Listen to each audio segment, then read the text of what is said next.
ଚାଣକ୍ୟ ନୀତି, ଲୋକକଥା ଓ ଲୋକନୀତି।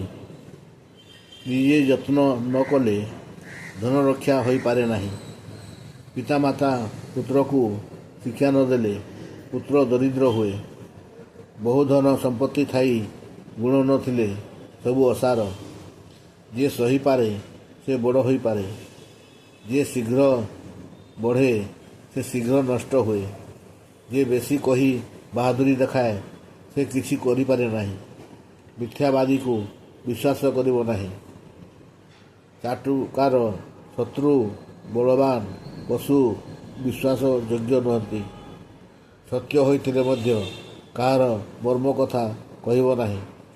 ଯିଏ ଅପରକୁ ଠକାଏ ସେ ନିଜେ ଠକେ। ଯିଏ ସ୍ତ୍ରୀ ବୁଦ୍ଧିରେ ପରିଚାଳିତ ସେ ଗଧ ଓ କୁକୁର ସହିତ ସମାନ। ବିନୟ, ନମ୍ରତା, ସୌଜନ୍ୟ ଓ ସତ୍ୟ କଥନ ଲୋକଙ୍କୁ ଉନ୍ନତି ପଥରେ ନେଇଥାଏ। ଯିଏ ଆପଣାକୁ ବଡ଼ ମନେ କରେ ସେ ନଗଣ୍ୟ ମଧ୍ୟରେ ଗଣା ହୁଏ।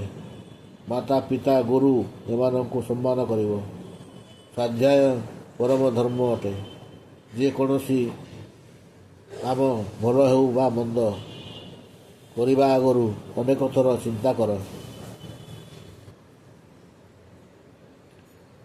ଆରାମ ହାରାମ ଅଟେ। ଦୁଇ ନାମରେ ଗୋଡ଼ ରଖିବା ଅର୍ଥ ମଝି ନଈରେ ବୁଡ଼ି ମରିବା। ବୁଝିବା ଲୋକଙ୍କୁ ଇସାରା ହିଁ କାଫି। ଉଚ୍ଚ ପାଟିରେ କଥା କହିବା ବିପଦର ସୂଚନା। ଗୁଣ ନଥିଲେ ରୂପ ବ୍ୟର୍ଥ। ବିନମ୍ରତା ନଥିଲେ ବିଦ୍ୟା ବ୍ୟର୍ଥ। ଉପଯୋଗ ନ ହେଲେ ଧନ ବ୍ୟର୍ଥ।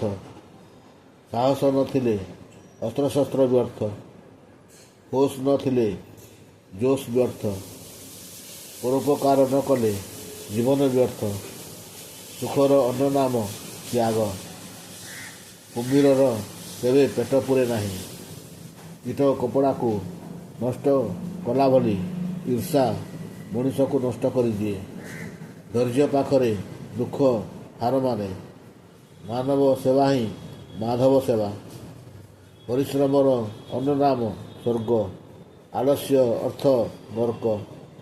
ମିଥ୍ୟା ଏକ ଏମିତି ବିଷ ଯାହା ସବୁ ଅମୃତକୁ ନଷ୍ଟ କରିଦିଏ।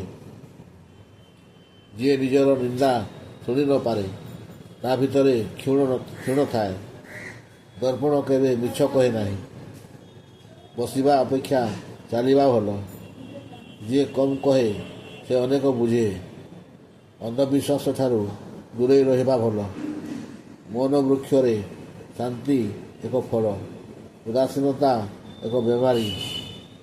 ବେଇମାନ ମଧ୍ୟ ଚାହେଁ ସୁନ୍ଦରୀ ପତ୍ନୀ। ବିଶ୍ୱାସୀ ଚାକର ଏବଂ ପରାମର୍ଶଦାତା ମୁନିବ। ଫୁଲ ସହିତ କଣ୍ଟାର ମଧ୍ୟ ଜନ୍ମ ହୋଇଥାଏ। ନିଦ୍ରା ସୁଖ ଦୁଃଖକୁ ଭୁଲାଇ ଦିଏ।